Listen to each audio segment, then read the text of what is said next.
ఈ నెల 25న ముఖ్యమంత్రి నారా చంద్రబాబు నాయుడు మార్కాపురం జిల్లాలో పర్యటించనున్నారు. ఈ నేపథ్యంలో ముఖ్యమంత్రి పర్యటనకు సంబంధించి ఏర్పాట్లను ముమ్మరంగా చేస్తున్నట్లు మార్కాపురం జిల్లా ఇన్ఛార్జ్ కలెక్టర్ పి రాజాబాబు తెలిపారు. ఆదివారం ఆయన వెలిగొండ ప్రాజెక్టు వద్ద హెలీప్యాడ్, ఫీడర్ కెనాల్ ప్రారంభోత్సవ ప్రాంతాలను పరిశీలించారు. అనంతరం వెలిగొండ ప్రాజెక్టు కార్యాలయంలో అధికారులతో సమీక్షా సమావేశం నిర్వహించారు.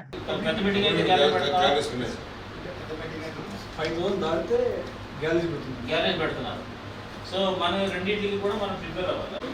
వాళ్ళు తిని వాళ్ళు చేసుకోవడానికి అవకాశం ఉంటుంది. సో అది మీరు ఆ ఏర్పాటు అయితే మనం అక్కడ చేసుకోవాలి. తర్వాత మొత్తం టోటల్గా అంతా శానిటైజేషన్ చేయాలి. అరేంజ్ చేసుకుని అవన్నీ చేయండి. తర్వాత టాయిలెట్స్ అరేంజ్ చేయండి.